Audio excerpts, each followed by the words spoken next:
It appears like Bernie Sanders is finally fed up with Joe Biden, and he snapped. And now he's lobbing some bombs and taking some shots. It appears like whatever the communication was behind the scenes has broken down. So take a look at what we have here from The Guardian. Senator Bernie Sanders has called on Democrats to make a major course correction that focuses on fighting for America's working class and standing up to powerful corporate interests because the Democrats' legislative agenda is stalled and their party faces tough prospects in this November's elections. The White House is likely to see his comments as a shot across the bow by the left wing of a party increasingly frustrated at how centrist Democrats have managed to scooper, or delay huge chunks of Biden's domestic policy plans.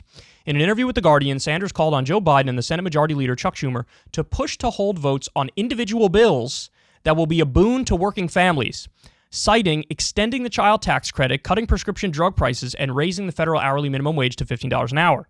Such votes would be good policy and good politics, the Vermont senator insisted, saying they would show the Democrats battling for the working class while highlighting Republican opposition to hugely popular policies. Quote, "It is no great secret that the Republican Party is winning more and more support from the working class," Sanders said.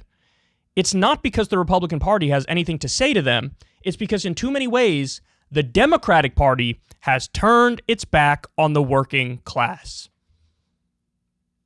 Bernie Sanders, let me repeat it, and I quote, "The Democratic Party has turned its back on the working class." See, now Bernie has a seat at the table more so than he ever did previously. And what he's noticing with that seat at the table is he's looking around and going, oh, this is just as bad, if not worse, than I thought it was. So he's realizing, well, the entire Republican Party is bought and owned by corporate interests and billionaires. But I'm behind the scenes here with the Democrats, and it appears like the same damn thing is happening. And I'm sure he's got stories for days. I mean, for the love of God, in the original Build Back Better deal, we had lower prescription drug prices in there. And then it was stripped out. Why was it stripped out? Because you had a bunch of Democrats bought by Big Pharma who were like, you better take that out. I got to appease my donors. Kyrsten Sinema ran on lowering prescription drug prices when she was in Congress. Now she's in the Senate. She took about $1 million from Big Pharma, and she flipped. Now, they worked out some sort of compromise. The compromise is like, let's lower only 10 prescription drug prices and do it by the year like 2025. It's a joke. Any person with a functioning brain in that situation would say, wow, we're really splitting the difference between evil and murderous and decent. And so we're half evil and murderous, and we think that's some sort of victory? We're really just advertising to the American people how corrupt and broken the system is. Well, now Bernie, clearly what he's saying behind the scenes to these people is not getting anywhere. So now he's gone to the media, and the media is asking him, and he's like, look, the Democrats have turned their back on the working class. What do you want me to tell you? Now, his idea is a good idea. What's he saying? He's saying, look, okay, Build Back Better, not getting through. Now, there were ways that you could have gotten something through if Biden knew how to fight Joe Manchin, and if he was able to use the leverage of, hey, your daughter's a criminal, she's involved in pharma price gouging, and we're going to get her unless you do the right thing. And if you do the right thing, I'll make you an offer you can't refuse. I'll make you a hero. He could have gotten him, but he didn't do that. He didn't get him. So now where are we?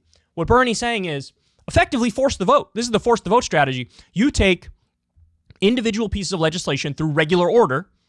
So, for example, this is a great example because we're in the middle of a pandemic, but a basic paid sick leave law. We don't have paid sick leave in this country. Every other developed country has paid sick leave. We're in the middle of a 2-year raging pandemic. We don't have paid sick leave. Propose a bill on paid sick leave. And then everybody goes to the media. Everybody does a full court press. Everybody gives interviews. You go on all these shows. You give speeches. The president, the vice president, everybody in the Democratic Party who's on the right side of this. And you go to town and you say, we're in the middle of a raging pandemic for 2 years. We don't have paid sick leave. There was a report that just came out. 62 or 63% of Red Lobster workers were forced to work sick in the middle of a pandemic. How many people got COVID because of that? You want the person serving you your food to have COVID and then you get it too? Is that what you want? If that's what you want, fine. Don't be in favor of paid sick leave. But if you don't want that, you should be in favor of paid sick leave. Everybody else has it. We don't have it. It's a basic common sense idea. Let's get this through. Whoever's standing in the way, you plow right over them. I don't care if it's Joe Manchin. I don't care if it's Kyrsten Sinema. I don't care if it's Mark Warner. I don't care if it's the entire Republican Party. You do a full court press and you twist arms. And even if you lose, you go down fighting and you let everybody know who's on your side and who's not on your side. And my guess is at the end of the day, maybe you'll bully everybody enough so that Joe Manchin would vote for it and Kyrsten Sinema would vote for it. Maybe you pick off like Josh Hawley and Mitt Romney. And look, you wouldn't get to 60 votes. You very likely wouldn't get to 60 votes. But it would be very clear who's fighting for working people and who's not. And then when you go into the election, you say, listen, I don't know what you want me to tell you. We did everything we could to get this through, and we couldn't get it through. So you know what that means? You need to get more of us in there in order to get it through. And this isn't opinion. This is a matter of fact. We all voted for paid sick leave. The votes are right there. It was the Republicans who blocked it. So they're not going to come in and fight for you. They're not going to come in and defeat the pandemic. They're on the side of the pandemic. So vote for us. At least then you'd have an argument. It's good policy and it's good politics. Now, Bernie is missing one thing, though. The thing that he's missing is, I like his strategy. They should do this. But the other thing he should be doing is publicly crucifying Joe Manchin for not using his executive order authority. He could eliminate all student loan debt right now. He could do free college right now by doing rolling student loan debt elimination. He could legalize marijuana right now by changing it from a Schedule 1 to Schedule 4, Schedule 5 drug. At the very least, you could decriminalize it doing that. There's a number of policies he can do on his own. And Bernie should be applying pressure and saying, you got to do this, Mr. President. Now, look, the advice that I've given to the left flank in the House is there's enough of you who actually care where you could block the entire legislative agenda unless Biden starts signing executive orders. You should do that. You should do that. But I also like this idea from Bernie, too. I don't know why this doesn't happen more often. Now, the other thing you could do is, so you bring up a standalone bill through regular order, $15 minimum wage. Now, when that fails, and then when paid sick leave fails, and then when extending the child tax credit fails, then you call a press conference. Biden can do an address from the Oval Office at prime time on a weeknight, and he could say, here's the list of the bills we tried to get through. Every one of these bills polls it over 70%. A lot of them poll it over 80%. We were blocked every step of the way. So you know what we're going to do? Bring this democracy back to being a democracy, and we're going to abolish the filibuster. Or at the very least, we're going to reform it back to the original talking filibuster, which means Republicans would have to pick and choose their battles. They can't actually physically filibuster everything, so it would take too much time, too much effort, and they're not organized enough to do that. So that's what you do, and then you can break out the big guns and take Manchin and Sinema and whoever's getting in the way, and you call them in the office and say, if you don't support a change to the filibuster, okay, your daughter's going to jail. She's a criminal. We have the evidence. Merrick Garland's looking into it right now. But if you do the right thing, again, I'll make you a hero. It's up to you. Offer you can't refuse. It's up to you. We will make you public enemy number one in America if you don't do the right thing. So this is what you do. This idea that there's, our arms are twisted. There's nothing we could do. It's too hard. Yeah, tell that to FDR. Tell that to LBJ. Tell that to people who actually got shit done, who knew how to twist arms, who knew how to apply pressure, who knew how to use leverage, who knew how to get an agenda through, who knew how to prioritize something over civility and decorum, which apparently is the only thing that Joe Biden cares about. So now they're talking about they're going to try to reform the filibuster. You ready for this? Here's the brilliant reform they want to do. Let's make one exception to it, and it's on voting rights. That's it. So you're gonna now don't get it twisted. Voting rights is an important issue. But okay, so let's say you end up reforming it, and then you get voting rights through. Then what?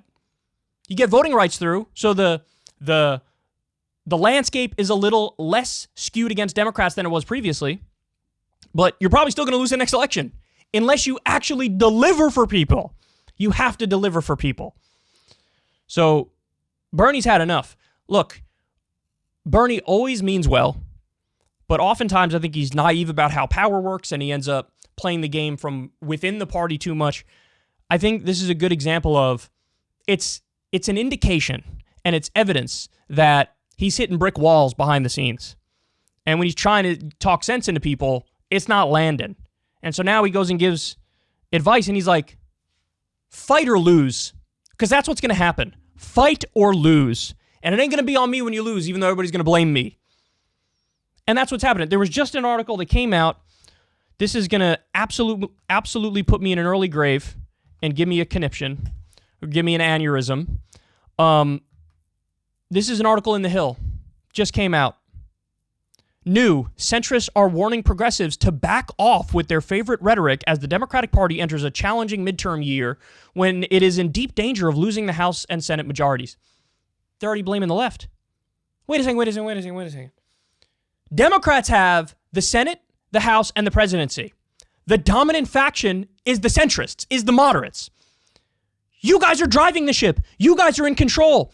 Your philosophy of governance is being exercised right now in front of our faces, and nobody likes it. You're telling the left to back off? The left is giving you the solutions. But you don't care about the solutions because really what you're doing is serving your donors. That's what you're doing.